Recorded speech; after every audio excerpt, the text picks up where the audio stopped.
ওরা হয়তো ভিডিওর মাধ্যমে বলতে পারে, আমাদের মতো যদি ক্ষমতা থাকে রাস্তায় নামে বলুক মেরে চামড়া গুটিয়ে নেবো এই হারামজাদাদের। এই যে হারামজাদারা আছে যারা মোদিজির নামে বলছে আর হিন্দুত্ব নিয়ে কথা বলছে, মেরে চামড়া গুটিয়ে দেবো এই বাংলাদেশিদের, এই জাহাদিদের, এই মোল্লাদের, এই কাটাদের, এই কাটার বাচ্চাদের। ঠিক আছে, কাটার বাচ্চাগুলো, এই দোগলা সালা, এরা বাংলাদেশে যেখানে আমরা সংখ্যালঘু আমাদের মারধর করবে, আর যেখানে আমরা আমাদের সংখ্যা বেশি সেখানে ভাইচারা করবে। আরে ভাইচারা অনেক করেছি, ভাইচারা অনেক করেছি, আমরা ভাই মানলাম, তোমরা আমাদেরকে চারা বানিয়েছো। আর এগুলো চলবে না, মেরে সালা চামড়া গুটিয়ে দেবো তোমাদের। তো মার খাবে, জুতোর বাড়ি আমি গত এক সপ্তাহ দিয়ে বলে আসছি তো, জুতোর পেটানি খাবে, সেটাই ও কাজ করছে। চলো ডেইলি শুনছি হিন্দুদের ওপর আক্রমণ, অত্যাচার। দুদিন আগে আমরা খবর পেয়েছি চিন্ময় প্রভুর যিনি অ্যাডভোকেট ছিলেন তার উপর মারধর হচ্ছে। যিনি মানে যে অ্যাডভোকেট ওনার নিয়ে কেস লড়বে, মানে কোর্টে গিয়ে তার পক্ষে উনি প্রশ্ন করবে বাংলাদেশ গভর্নমেন্টকে, তাকে মারধর করা হচ্ছে, তার ঘর বাড়ি ভাঙচুর করা হচ্ছে। এটাই বাংলাদেশ? এই ইউনূস সরকারের জন্য এত ছাত্র আন্দোলন হয়েছিল নাকি ছাত্র আন্দোলনের নামে জঙ্গি আন্দোলন ছিল? যেটা আমাদের একটা আইডিয়া নিচ্ছিলাম যে বাংলাদেশে যা চলছে আমরা তো তাই দেখছি, হিন্দুদের মারধর, এবং যে হিন্দুরা আছে তাদের পক্ষে যে অ্যাডভোকেটরা কোর্টে যাচ্ছে তাদেরকেও মারধর করা হচ্ছে। আমি বাংলাদেশের কিছু আছে দু চারজনের আমি ভিডিও দেখেছি, এরা বাংলাদেশের ভেতরে হয়তো সুরক্ষিত আছে, আমার মনে হয় না এরা ভবিষ্যতে বাংলাদেশের বাইরে কোনোদিন যেতে পারবে।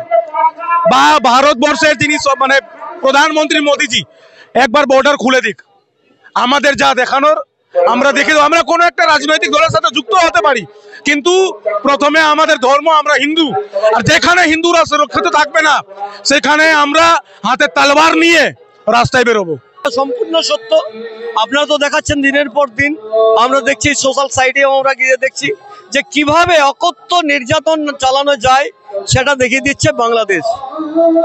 আজ বাংলাদেশের যেভাবে জঙ্গিরা, জিহাদিরা, এক একটা জিহাদি যে তাদের ভাগ রয়েছে, তারা প্রত্যেকে ঝাঁপিয়ে পড়েছে হিন্দুদের উপরে। আজকে আমাদের প্রভু, আমাদের সন্ন্যাসীকে, তাকে যেভাবে আজকে গ্রেপ্তার করলো, কি না তিনি হিন্দুদেরকে নিয়ে সেখানে সকলে সমবেত হয়েছিলেন, আওয়াজ উঠেছিল বাংলাদেশকে বাঁচাতে হবে। যে বাংলাদেশে তৎকালীন 1959 সালে যখন বাংলাদেশ স্বাধীন হয়, সেখানে 17,000 সেনা, হিন্দু সেনা, তারা আত্মবলিদান দিয়েছিল, তারপরে সেখানে স্বাধীনতা এনেছিল। সে কথা ভুলে গেলে চলবে না। কোথায় ছিল? আজকে 19-এর পতন অবধারিত হিন্দু ধর্মের উপরে আঘাত, এটা কখনো ভগবান এটাকে সহ্য করে না। আর আমরা ভগবানকে বিশ্বাস করি। আজকে ভগবান, উনি জঙ্গিদের মনে হয় যেন একটা স্রষ্টা, তার কাজ, তার আচার আচরণ সমস্ত কিছুই দেখেই মনে হচ্ছে যে জঙ্গিদেরকে আশ্রয়দাতা এবং প্রশ্রয়দাতা তিনিই একমাত্র। এই ইউনিসই আজকে বাংলাদেশকে শেষ করে দেওয়ার বলে তিনি যথেষ্ট। আমরা দেখেছি শেখ হাসিনা, তিনি যেভাবে সকলকে নিয়ে চলেছেন, তিনিও তো ছিলেন সেখানে কর্ণধার। অতএব একজন কর্ণধার, তার দায়িত্ব কি, তার ফেডারেল কি আছে, তার গণতন্ত্র কি রয়েছে, সেটা সর্বপ্রথম তাকে রক্ষা করতে হবে।